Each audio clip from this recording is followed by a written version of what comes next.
back again with the second episode of Turnbuckle Tapes. I got my tag team partner Kyle here. Hailing from parts unknown. And I am Liam from Truth or Consequences. We're going to be talking about the infamous Bash at the Beach. What was that, 97? I think it was earlier. I want to say 96. 96? I didn't write it down, but I'm Because we missed that one. fairly sure. But it was at the Daytona Beach Ocean Center Arena. It's really interesting coming back to this one because recently the past couple pay-per-views, or I don't know, for however many pay-per-views for the past couple of years, very minimal on the stage and presence of like the themes of the pay-per-view. That was like the first thing that I noticed, because now it's just like the Titantron. At Bash at the Beach, it felt like you were on the set of Baywatch. No, it did. Yeah, I wish that's kind of like one thing I wish that they would bring back is that, but I get like, you know, production costs. I love the themes. Like every WCW always had a cool theme. Halloween Havoc. Oh yeah, did like a little stuff like that. The big cemetery. pumpkins. Yeah. This pay-per-view sets up, I think, some professional wrestling history. I would agree. And they even hinted that during the pay-per-view itself, making history. Like I'm sure they're talking it up. That definitely is like a revolutionary part of wrestling history. It was, because we see, we'll get to it in a little bit, but we'll see the birth of the New World Order. Yeah. Or Hulk Hogan kind of botched it at the end, the New World Organization. Brother. Dude. And I want to talk about the announce team, too, before we get started. On this pay-per-view, we have Tony Schiavone. Yeah, good old Tony. And then we got Mike Tenay. Iron Mike. Iron Mike Tenay. Got to put some respect on Iron Mike's name. Respect on it. And Dusty Rhodes. Yes, sir. The American Dream. And Bobby the Brain. For my money, better than Jerry the King Lawler. Yeah, I always feel that Bobby the Brain Heenan walked so Jerry Lawler could run. I stand by that. So what was the first match? It was Rey Mysterio and Psychosis, right? Psychosis. Yeah. Yes, two of the high flyer luchador styles. That was, and like we said in the first episode, WCW definitely showcased a lot of like the Lucha Libre cruiserweight athletic style of wrestling as opposed to the WWF, and you know, first match definitely showcased that. I think the thing that made me laugh about it was how they were trying to explain these like flippy moves and stuff like that, like there's some sort of showman, like traveling circus. That's where Iron Mike Tenay comes in. No, he definitely came in clutch, because what was naming all the moves. I think Bobby made a joke about it. He's like, where do you get all the names for all these moves? Yeah, he definitely was like an encyclopedia. It was like calling up like Step Up in Security and it's a Hurricane Rana. It's really cool coming back and seeing like a young Rey Mysterio and watching where he came from, and then same thing with like Psychosis. I think at this time Rey was only like 22, 23 or something like that, because they said he was like wrestling for 7 years at that point. Yes, and Psychosis at that time was 25. But as young as they were, they had years of experience in the ring, especially wrestling in Mexico a little bit before. Yeah. So you're coming with a lot of high flying. That match, you got your money's worth for the pay-per-view out of that match, I think, if you enjoy wrestling. No, I agree. Like it has a lot of high flying moves, a lot of Hurricane Ranas from like top rope, and what made me laugh is that you have Psychosis busting out these like massive guillotine leg drops from the top rope, but then it's like Hogan he's like Ray's kicking out at 2, but then you got like Hogan doing like a standard guillotine, and like it's finishing 3. What are you gonna do? Yeah, brother, that don't work for me. Yeah, that was a great match, and then we had Rey Mysterio win that match at the end. Very nice. It was a good, solid match. I enjoyed it. And then we had a Vince Russo style inspired match. We couldn't even figure out what it was for the first 10 minutes, but it was a silver dollar and a sock on a pole match. I don't know if I got dirty sock tied to like some PVC. They went to Home Depot. No, it wasn't PVC. It was like galvanized pipe that they ratchet strapped to the turnbuckle, and you got to see them climb up. And I don't know what that match was trying to do or trying to accomplish. I don't know, but the thing that made me laugh is just the size of the pipe, because it was, who was it? It was... Oh, yes, it was, the first off, who was in the match was Big Bubba. Big Bubba, also known as the Big Boss Man. And then we had John Tenta. Tenta, who was formerly Earthquake, and natural disasters, him and Typhoon. Partner. But it's like even them on the top turnbuckle, they still had like another 8-9 feet of pole to work with. There was no way they were gonna climb up it, except Jimmy Hart could climb up it. He did climb up it, no problem. But yeah, north of the South. The thing that made me laugh about it, though, is the fact that it got to a point in the match where they clipped the strap, and so it's got a lot more like swinging mobility, and then you could just got Jimmy Hart climbing up there. It's just like waiting for a disaster to happen. They had to make it accessible. There was no way those two big men were going to get up there. Big old John Tentra got the sock of silver from Jimmy Hart after he climbed down, and then whipped Big Bubba with it. And the match, good match, like big man, big meaty match. I was a big fan of those. It was two dudes getting it on like two dudes should. That's right. It was a good barn burner, slobber knocker, if you will. And then I can't get over that pull. And then we cut to a promo with Macho Man, Luger, and Sting. And Luger, through this whole promo, is flexing, posing, Mr. Olympia style. It reminded me of Talladega Nights when Ricky Bobby's getting interviewed and his hands keep coming up and he doesn't know what to do with his hands. He's like, I'll just pose. Lex Luger just knows how to pose. And he did it very well. He did. It's just all of them with like the Surfer Sting paint on, and then Macho Man just going back and forth with his back to the camera, just talking to them. Just Macho Man works every area of where they're cutting that promo, of walking in between, his back turned. Oh yeah. Mm-hmm. Pretty much them promoting the main event match. And we don't know who it is. We don't know who it is. Like, the thing that made me laugh was the old style like 90s vignette that they cut with it. Like, they couldn't even use like the actual footage to like string together a story. It's like they use text and just inaudible footage to tell this story through like this advanced PowerPoint slideshow graphics. I was gonna call it a PowerPoint slideshow. That's what it felt like. The most generic music I've ever It's heard like in my holding life. music. Your call is important to us. Please remain on the line as we tell you who the third person is. Who has a very familiar voice, we'll learn. What did it mean Gene say? He's like, it strikes something in the subconscious. We all know who the third person is. Yeah. It's like you can't. Oh my god, you can't disguise that voice. I don't know. We'll talk about the next match. We had DDP versus Hacksaw Jim Duggan. Ho! In what they called a taped fist match. I don't even know what exact. There was no point. I don't to even the taped fist thing. Just there was not. Yeah, there. I mean, the taped fist came off in a couple minutes into the match, and it was just like a regular match. But it was a taped fist match. Was yeah. I mean, it's just like pretty much old style wrestling. DDP. I think that was like during when he started getting his popularity. If he wasn't already getting over it. He at was. That point. He had the generic Nirvana smells like Teen Spirit kind of going. It was a good match. I don't know. Like I'd say honestly, out of that whole card, I'd say that was like it was still a good match, but it was just like not. I don't know.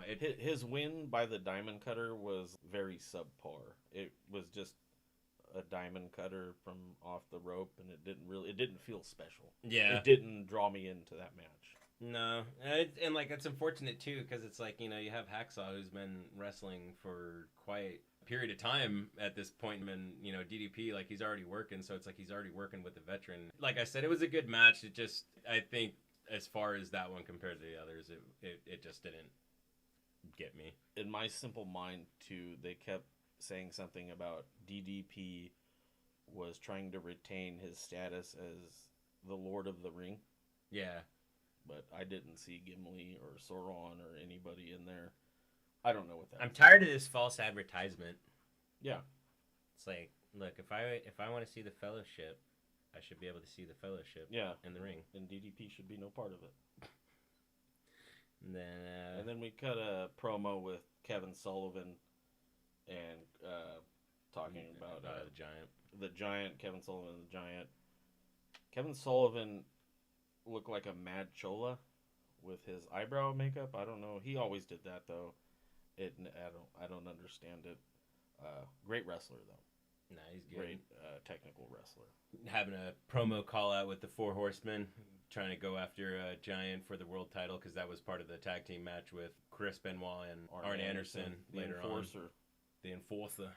What was the next match after DDP and Hacksaw? It was a four-man dog collar match with the Public Enemy and Nasty Boys. That was a good one. It was a long match, but it held your attention. They used every bit of. We talked about the theatrical, like the set, Baywatch set, I call it. Yeah. I think through I don't exactly know how long the match was, but 80% of the match, they were not in the ring. No, it definitely explored the area. And the one thing that bugged me about this match, and I get it because it's like how to showcase two things going on at the same time at two separate areas, but the picture in picture that they did just really kind of made it hard to watch, especially because they had like the water animation going on in the back is a little distracting, but it's still a fun match. Like if you like watching tables getting broken, dudes just getting the crap beaten out of each other, like it's good.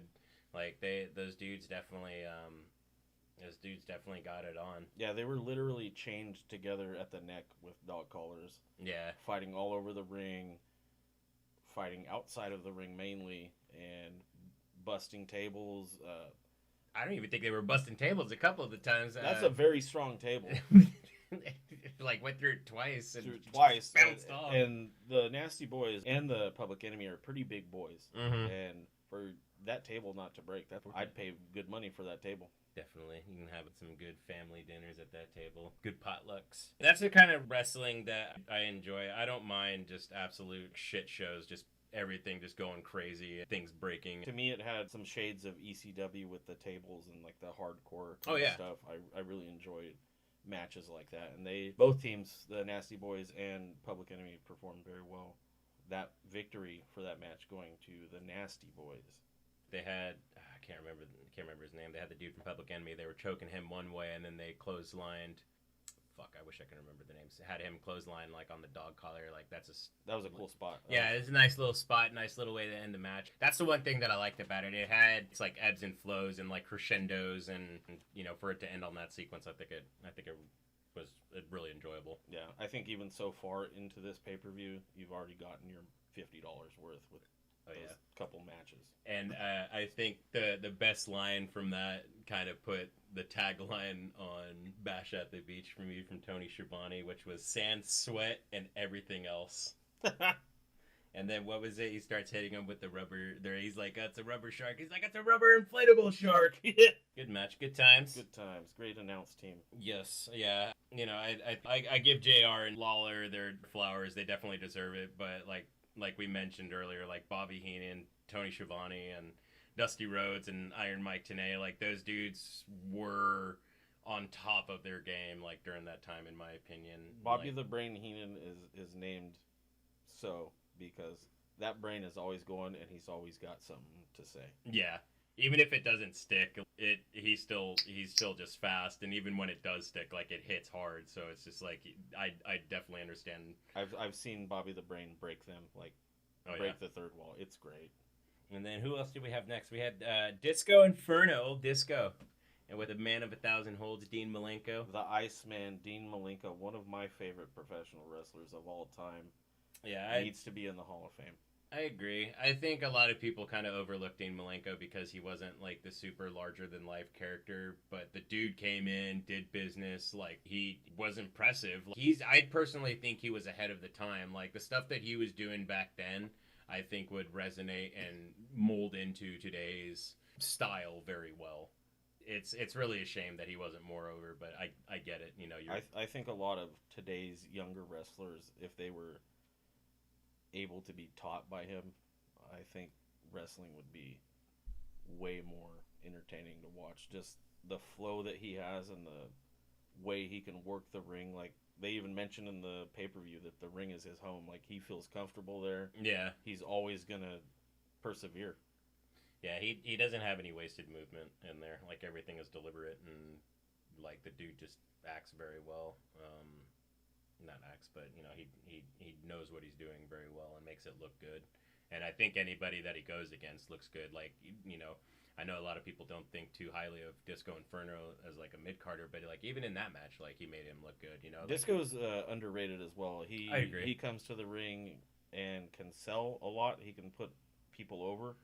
He's the Dolph Ziggler of his era. That whole match, though, you'll find that Dean Malenko is well in control of that match. Oh yeah. As the just being a senior to Disco, like running the show. Yeah. Running that match, you could tell he was in charge and on his A game, like he always is. And yeah, of course, Malenko got the Texas Cloverleaf. The Texas Cloverleaf.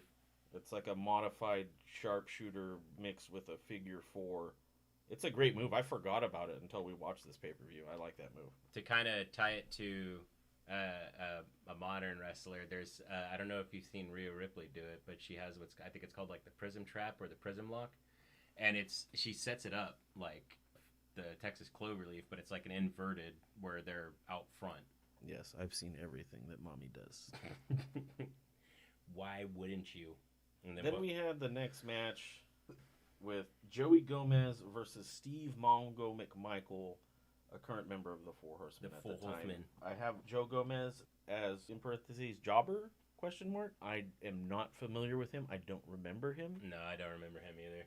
I think that was just to put Mongo over. And I have that it was a good match. Mongo won via the tombstone. Didn't really do a lot for me. No, it was like a match. There was a couple, like, what was it when they were trying to do like the reversal pins? Like it was just like a couple of fell on deaf ears. Yeah, it was a little sloppy. It was a match, and they wrestled. That was definitely a match. That's all I really have to write. There was nothing to write home about. No, it was okay, and and that's the thing. Like, not everything's gonna be an absolute fucking banger, but it's unfortunate you fell short, McMongo. Go back to Green Bay. We got to talk about the Ric Flair promo. Oh yes, I have Handsy Mean Gene written down. Very with woman. Like, I like the fact that she's got no name. It's just woman. That's your name is just woman. No no characteristics other than just woman. And then what was it? They were commenting about her during the match, just her shrieking like the whole time, and it definitely once that got brought up, all I heard was that, and it was just like, it was kind of distracting. Very distracting. But I didn't know this until you mentioned it, but that was actually Nancy Benoit. I didn't know that. Yes, that's Chris Benoit's wife that he murdered. Let's not beat around the bush. No. He murdered her and their child.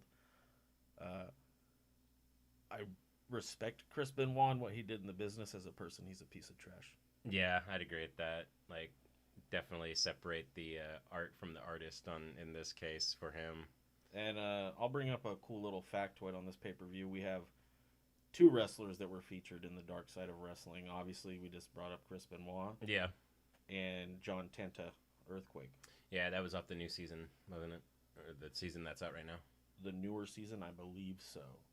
Chris Benoit season 2. I think that's like season 1, season 2. Season 1, season 2, but it's a 2-parter episode. Yeah. Chris Benoit's trash. Let's move forward. But yeah, let's go back to getting handsy with Mean Gene. But yeah, so like Ric Flair comes out and he's obviously, styling and profiling as the man does. And a woman starts like trying to hit on Mean Gene. He like drops the microphone. And he is all about it. Yeah, Let me tell you. Yeah, he's definitely he's like, I'm a committed man, but then he's just like the temptations just get like too great for him. He's about to have a heart attack. I don't blame the little guy. And after that, it goes to Conan looking like Cody Rhodes. Very much. It's almost expecting him to, during the woe part, to sing Orale. But he didn't. He did not. Yeah, and then Ric Flair came out, obviously, doing the Jackie Fargo strut, got the girls in hand. Oldest ride, longest line. Yeah. But yeah, that was, like, obviously, it's a Ric Flair match. And honestly, like, another thing with Conan, I think a lot of people kind of associated him with, like, a mid-card wrestler. But the dude was, again, like, another talented wrestler that was able to move. He may not have had, like, a huge persona or anything like that, but you got a good technical match, especially, like, getting the ability to wrestle with Ric Flair. That's, like, a huge honor. That's an honor. So it's, like, obviously, if Ric felt like he was worthy enough to, like, Conan was good enough to work with, like, I do think that Conan deserves some sort of, like, recognition for his ability to, like, wrestle and, further in his career. Like, I'm sure we'll go over, whenever he goes We'll down. talk about Conan more. He was a very popular wrestler in Mexico in the AAA. He did get his accolades there, I believe. Yeah, it's a good match. Like, nothing super crazy. I mean, you had the interference from Woman getting the heel, the heel shot on Conan. Typical heel shit. Right in the temple. Yeah, and then Conan obviously loses the U.S. Championship.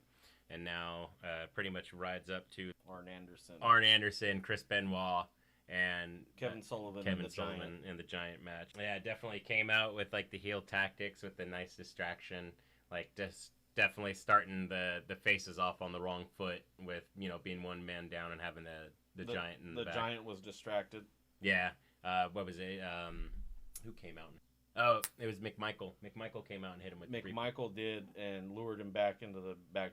So Giant gets distracted from McMichael coming out and then leaving Kevin Sullivan by himself out, getting pretty much annihilated by Arn Anderson and Chris Benoit until eventually the Giant comes out, makes the big save. That one's just good old-fashioned wrestling. I mean, I think anything with Ole Anderson or Arn Anderson is going to be good. Like, the dude's just solid. And, you know, like, same thing with Chris Benoit. Dude had a lot of intensity in the ring. I think during that time, it's really interesting to see, like, the Giant pushed as much as he was in WCW, because I know at least, like, in WWF, he really didn't have, like, he was big, but you already had, like, Kane and Undertaker and stuff like that. There's a lot of big boys, and he just kind of fell into the fold. Yeah, so at least I feel like in WCW, he was able to shine a little bit, like, way more, because nobody else was at that size. And he was very athletic. Like, I'd say he's pretty athletic for his size. Like, dude moved. Yes. So you had him, and I think Nash were probably the biggest guys back there. Two big dudes. Yeah. But yeah, so come out and then choke slam on Arn Anderson from Giant 1, 2, 3. Then, you know, they get over and then basically go to the main event. We're finding out who that mysterious third man is. With a very familiar voice. Very familiar voice. It strikes in the subconscious, as Mean Gene said. Dude, brother. This is what has been called the hostile takeover. Mm-hmm. When you had two guys coming over from the WWE trying to establish dominance over the whole WCW. Yeah. Where the big boys play. That's right. That's what Lex Luger said, because he doesn't want to, he's tired of playing with kids. This is a good match. We had Scott Hall and Kevin Nash versus Sting, Luger, Macho Man. Sting carries this. Yeah, he does. Well, for the first half. Yeah, because Luger gets taken out. Sting killed Lex. Yeah, he did, because he smushed his head on the turnbuckle. With the Stinger Splash. Yeah. Yeah. Luger is escorted out of the ring. Still flexing while he's on the floor. Still flexing. Trying to get the pump. Show the pump. Yeah, it gets carried out. I couldn't see who it was, but somebody was like trying to take some shots at him while he was in the... I think it was Hall. I think it was Hall. And then Hall and Nash just start beating on Sting for a minute, and then they turn their attention to Macho Man. Yeah, Macho Man comes in. And this whole time we're still wondering, where's the third guy? They start the match with just 2 versus 3. Yeah, because Sting, Luger, and then Macho. It went to 2 versus 2, and Luger went out of the ring. And we still have the whole announce team wondering where the third person is. Bobby the Brain says he could be sitting right next to us. That fell on deaf ears with Tony Schiavone. He didn't think it was funny. No, Tony doesn't deal with Bobby's bull. He says he'd take that mess elsewhere. Who eventually walks out? Somebody that says their prayers, eats their vitamins. Oh, you talking about with the 24-inch pythons? Somebody like that. Yeah. I'll let you announce him. So we got the Hulkamania walking through, and the place just erupts. Hogan walks up confidently, talking a little smack, gets in the ring. Everyone clears out. Macho Man's on the floor, and then all of a sudden, what's this? A guillotine leg drop from Hulk Hogan. The whole arena just like erupts in disbelief that Hulk Hogan can turn on his one-time partner, Macho Man Randy Savage. Nobody's having it. Mash and Hall come in, start beating up on Sting, start beating up on Macho Man. And then eventually they leave. All the crowd starts throwing trash in. Hogan cuts his promo, looking tan and oily as ever. A lot of just for men. And pretty much just talks about how he's joining in with Scott Hall and Kevin Nash and how they're going to take over and how they're going to be the biggest organization. Fumbled the New World Organization. The New World Organization, dude. All the while, Mean Gene's just threatening lawyers whenever they start getting in his face. He lawyered up. He did lawyer up, but yeah, like it definitely a pivotal moment in wrestling history. That, you know, Hogan turning heel, that was always something that people always discussed or have discussed, I'd say, and you know, it definitely is a a moment to look back in wrestling history to see like the biggest face ever in wrestling, turn heel and do dastardly deeds. That did a lot of disappointment for a lot of children across the United States when he turned heel. I would agree with that. Me too. I was a Hulkster when I grew up. Yeah, and I think everyone was like, despite what, it's like, oh well, I like this wrestler. The majority of people, I think, around in our age group, like Hogan, was the catalyst to get you into wrestling, and I loved him as a kid, like, and as I grew, I fell in love with other wrestlers, but I was like Macho Man, but yeah, like I'm beating a dead horse, but yeah, it was just a huge thing to see him become that, and so I'm glad WCW were able to take that risk with that character, and so is he, because look at, like, we're still talking about it to this day. It's still something that has been rehashed over and over, looked over numerous times, and like, I think there's a lot of things that can be pulled from that and can be applied to today's storytelling in wrestling. Very historical pay-per-view. We see the birth of the New World Order. We see the birth of even the Monday Night Wars. This is where it really got hot. Yeah. It was fun to watch, like, come back to that and be able to watch it and talk about it as an adult, and kind of having all the history already transpire instead of it being, this new thing that's, it's going to be more exciting because it's new, but, be able to go back and look at it, I think it's good. Well, it's great for me to watch this pay-per-view that I haven't seen in years, probably maybe a little bit after it came out. Yeah. And to watch it again and to still have the excitement and the drama of finding out. We knew who the third person was. But it's still the drama of how it's going to unfold and what's going to happen on Monday Night Nitro after. Yeah, because they leave it on, like, a big cliffhanger. Like, there's no... Well, I wouldn't even say a big cliffhanger, but it's like they have the big reveal, and then they're going to go full steam ahead and really put it to the WWE after that. Thus begins the 83 weeks, as they say. And I think that's going to wrap it up for this one. Yes. Appreciate you guys. If you made it this far, give us a like, share, subscribe. Catch you on the next one. My name's Liam. My name's Kyle. I believe in Joe Hinton. See you in the next